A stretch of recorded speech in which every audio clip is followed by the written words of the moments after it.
So the Russians can claim and complain that this is that Western U.S.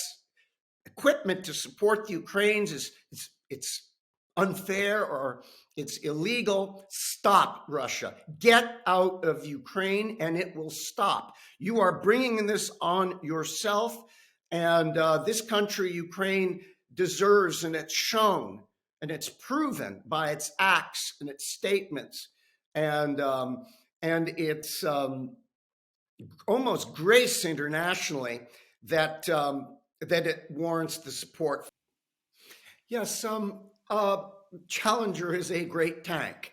14 of them might make a impression in a certain area of a battlefront, but it is not a large amount. But I think it is very significant because with the Challenger and discussions of Leopards possibly going in, this is, I think, opening a spigot politically and probably psychologically among the free-minded Western nations that they need to get more and heavier ordnance to Ukraine as soon as possible. So it's a very, very important foot in the door for hopefully will be a more robust contribution from a number of different countries.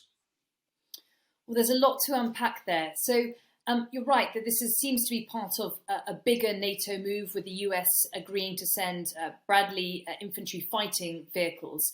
But so far, the US seems to be resisting calls to send Abrams tanks, and there also seems to be some reticence in Berlin about sending Leopard tanks. What's going on there, and do you think either Washington or Berlin are likely to change their minds? Again, I think that the UK's decision to send the Challengers is important. The Germans have agreed to send Martyrs, which are infantry fighting vehicles that are well armed. We're sending the Bradley infantry fighting vehicle well armed. The French are sending the AMX-30, a very, very light wheeled tank with a very, very powerful gun on it. But I think with the increasing, just the ongoing savagery of the Russian aggression, and the most recent thing that we all watched in Dnipro, and this punitive Russian just pounding, and then the Battle of Solidar and Bakhmut, and the attrition that's going there. I think that there is an increased urgency, and again, I think that your government's decision to open with the Challenger is a very, very important one, and it's far more than symbolic. Yes, I think that we're headed in that direction. And we're in a very, very delicate window right now of a few months where the Russians look to be building up and bringing in new reserves and having to train them. And they've shaken up their leadership. They brought in their chief of the general staff to also be, if you will, the frontal commander for Ukraine. So the Russians are trying to first get their feet under them. They've gotten into a battle of attrition. The Russians have the Ukrainians a bit like a bear hug in the Donets, where they're tight, they're close, artillery is firing. Ukrainians are giving far more than they're getting, but they're taking a lot of losses and probably buying time so there can be a Ukrainian counteroffensive, either up through the south toward the Perekop Isthmus and Crimea and Melitopol and all that, or back down on the axis from Kharkiv and down through Liman and into Donetsk and Luhansk from the west. But no, we are in a very, very important phase for the Ukrainians to have a good offense on the ground. By the way, with enhanced air power, that's another issue out there. Heavy battle tanks are really important for them. That's fascinating, taking us through the current state of play. And it seems to me you're a little bit more optimistic than some commentators about the progress that Ukraine could make in coming months. It's carefully couched, but the Ukrainians have shown absolute moxie, a nimbleness, an ability to absorb technology, uh, and and um, and a passion for their nation. This is always going to be a problem for the Russians. They're occupying force. They're unpopular. This is a problem for their frontline troops. The bulk of them that are draftees and all that. And then you have the Wagner troops, the paramilitary mercenaries and all that, who are basically, they're harder, they're thuggish. But they've had more than the usual war crimes ascribed to them. And they're being used up and burnt out, hopefully, in the battle for Solidar and Bakhmut. But there is all of that. Facing that are the Ukrainians, who are fighting hard, fighting well, but taking a lot of losses. And so it's the timing is how the Ukrainians, from my perspective, can hold the line, and then create the opportunities for a counter thrust or offensive, and maybe not something fast like we saw in Kharkiv or outside in Kiev, or even down in Kherson. But I think the Ukrainians realize they don't want to go to a ceasefire and a negotiation with the Russians on the soil, especially that the Russians have seized since February 24th last year. So there's an urgency to give it a go, but they also know they've got to be as well prepared as possible. The flip side of what I just described, that the Russians are also heavily committed to the Solidar and Bakhmut fight. And while these cities by themselves, or towns really, are not that geographically, strategically important, this has also become a prestige battle. Much like Verdun on a much bigger scale was in World War I, or Stalingrad on a huge scale for Hitler and Stalin in 1942 and 43. So this is but a prestige fight, both fighting to win, to hold, makes it even bloodier. And this is probably why the Ukrainians are reticent to let it go. Though if they did, they could backstop it with other defensive positions. Interesting. And you mentioned the Solidar salt mining town, where we've heard that Russian-led Wagner forces have claimed victory there. The Ukrainians say that isn't the case, and they're still fighting. What's going on there? Is that disinformation on the part of the Russians, or is it passing back and forth? Is it changing hands, this strategic town? Yeah, I don't know exactly. And how is it that, how do you define controlling a town? Even if you've been pushed to the outskirts and you can draw fires into the town, the Russians, Wagner and all that, don't control it. So I would say that the town is contested, heavily contested, and defining, holding and seizing the town.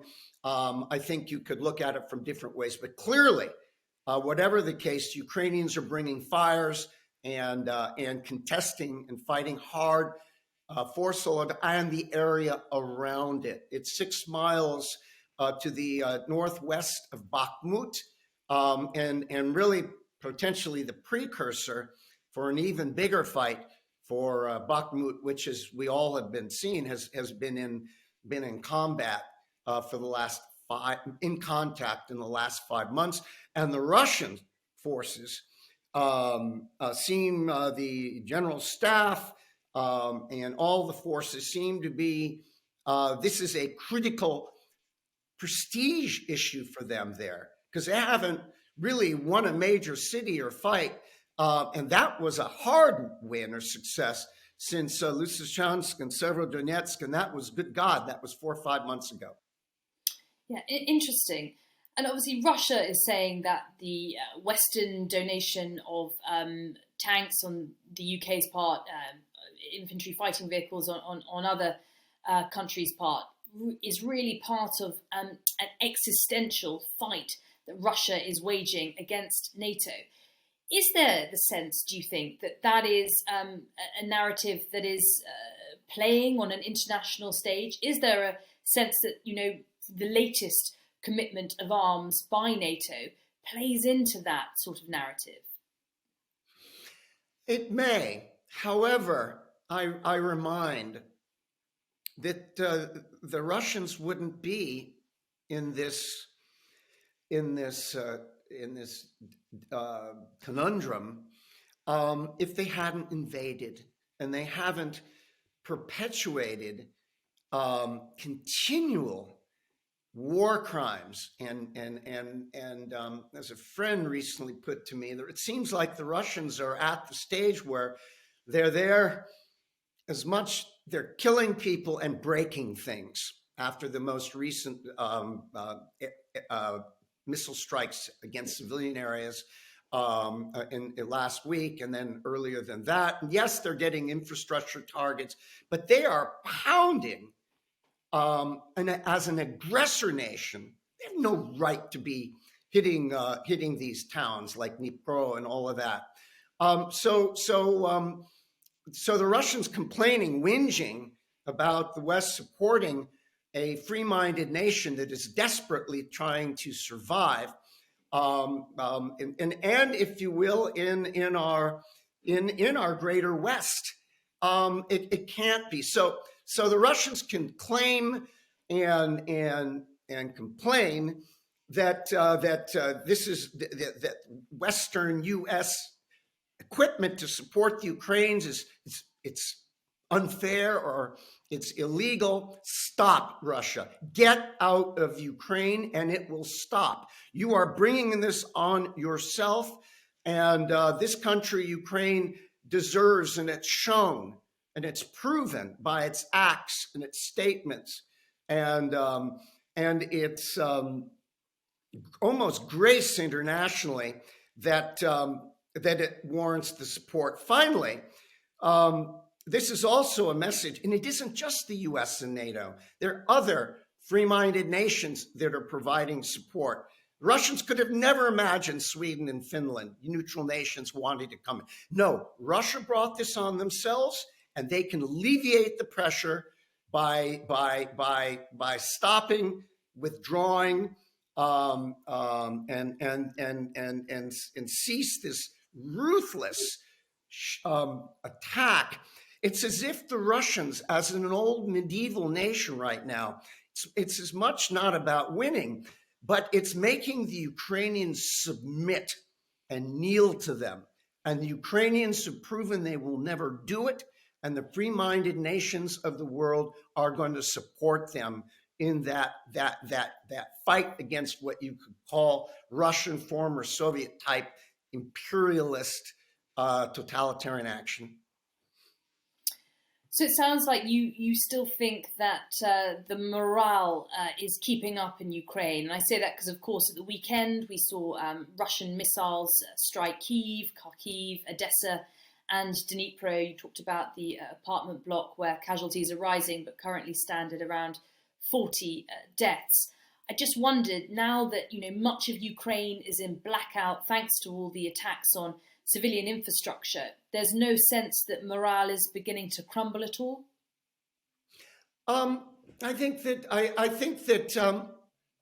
it's a stretch, but I'm going to make the analogy of Great Britain, the UK, during the Blitz in World War II in 1940-41. And you were alone. You were alone at that time. And everything that I've read and heard, the bombings and especially when it switched to civilian, it just toughened the spine of the British population, English population.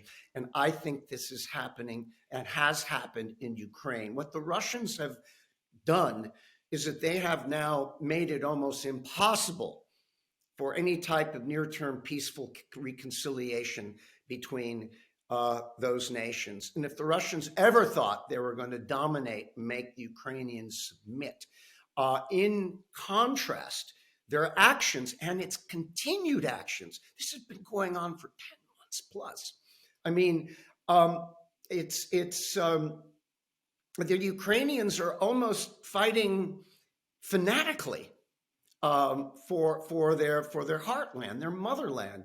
They are fighting for their soil, their families, their future. They don't want to be under the Russian thumb, either directly or under a Russian-supported puppet regime in Kyiv. They're going to fight. And what about Russia and the Kremlin's next move? You know, we've heard from Belarus today that they've begun joint military exercises with Russia. Can we expect Minsk to be dragged into this war? And what could we see potentially? Another ground offensive launch from Belarus, or is it more likely to be airstrikes on Kyiv coming from there? Well, Lucy, it's a great question. First of all, airstrikes have come out of Belarus and missile strikes already. And in the February offensive toward Kyiv, as we know, came out of Belarus. Alexander Lukashenko, strong man almost for 3 decades now, is also a survivor. He's very canny. He knows that his bread is buttered in Moscow, but he also knows that just a few years ago, with Svetlana Tikhonovskaya and the Belarus opposition after the stolen election, if you will, in Belarus, that tens of thousands of young Belarusians went out on the streets, hundreds of thousands, and the regime was rocked on its heels. And the Russians were very, very nervous that Belarus was going to have its Maidan moment. And they barely, with Russian help, survived. Now, Lucy, I suggest this. Yes, they can do a lot of posturing and all that, and training and Russian forces training in there. But if the Belarusian military in any large way invades, meaning is forced to invade, down from the north, from Belarus towards Kyiv and those axes, Sumy, that with some initial opposition, the Belarusian army, made up of a lot of draftees, conscripts, many of them who stood in the streets a few years ago, could melt down. And with that, Lukashenko's, the strongman's hold on the regime in Belarus could melt down.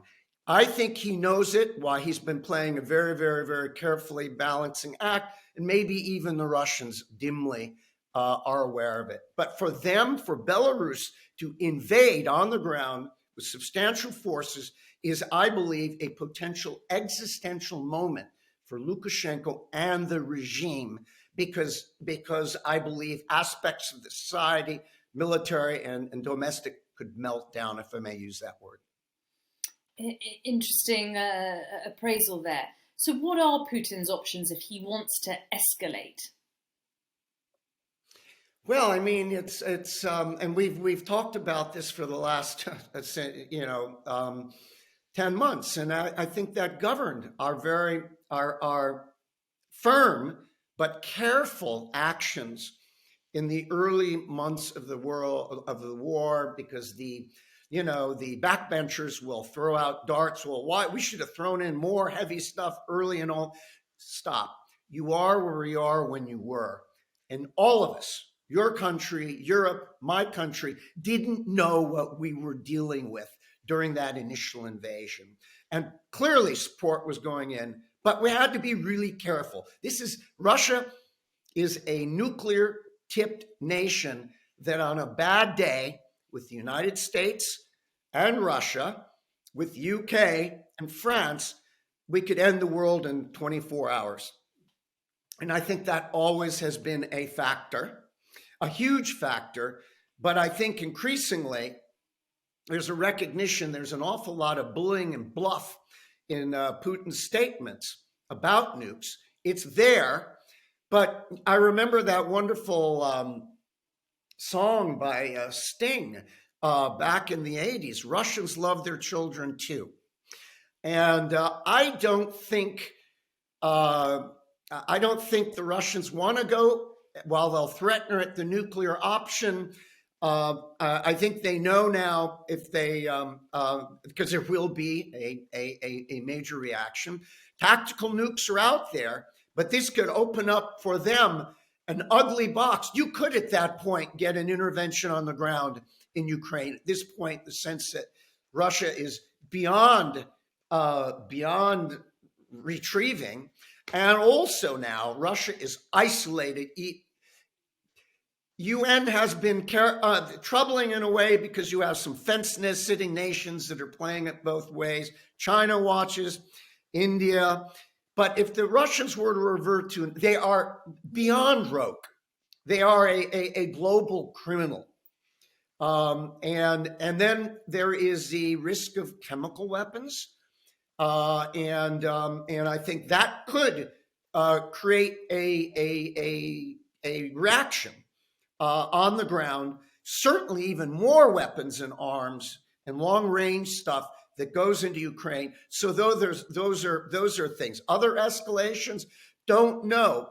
Read something troubling that the Russians, their prime minister announced that they were considering deporting up to 100,000 Ukrainians, I emphasize, but the Russians will say Russian citizens out of newly annexed Kherson area, illegally annexed in our narrative. And if they do that and it's a deportation and it's against people, that's a war crime. That violates the Human Rights Commission, all of that. So all of these play for Russia and its pariah status. And also, finally on this ugly war and estimated 100,000 plus casualties now, you can't hide it from the Russian people. They are aware of it. There's a spin, there's a narrative, there's an aspect of my country, right or wrong. They can't be liking this. And what's the break point internally to the Putin regime? These strongman regimes are strong and powerful, but they're often very, very brittle, and we don't know the breaking point. So my view is that the Russia, you can end this. You can end this, and I know your prime minister would say that as well. But you're going to have to pull off the ground that you've seized since February. And so it's on you. And if you use these weapons, there will be repercussions. They will be international. They will be global. And again, you will be more than a pariah state. You'll be something and at what point do the Russian people themselves, with all the pain and the losses that they've been taking, they've been able to marginalize it a bit by throwing in the convicts in Bakhmut with Wagner Group, and they've been able to use a lot of their conscripts and draftees from sort of the smaller autonomous republics that are not in the big Russian cities, but it's wearing out. I'll end here. Remember, it was the Soviet mothers during the Afghan war. And this fight is already probably 3 times the losses in less than a year of the Afghan war for the Russians, which had taken over 9 years. And when do the people say, all right, we're fed up, enough? They listen. The internet does penetrate. They choose to believe what they want to believe. I would tell you that the main Russian population, and I know it pretty well, I've been out there 30, 34 years, a lot, and served there 10 years ago for several years. The Russian people, they're patriotic, as we all are, very much so. And they have a long history. They desperately want to believe in their nation. They desperately want to believe in their president. They desperately want to believe the narrative they're hearing, that we're fighting for Mother Russia and all that, and Nazis and fascists and Ukraine and all that. And they desperately, Lucy, don't want to believe what they're hearing coming up from the front and through their firewall, that this is a really, really ugly war. Russia's taking terrible losses, and Russia is perpetuating this aggression. Well, that is an excellent, pacey run through of the options facing Russia and some of the challenges that the Kremlin faces. That's all we have time for today. So, US Brigadier General Peter Zwack, thank you so much for joining me on Frontline with Lucy Fisher on Times Radio. And my thanks also to our producer, Louis Seitz.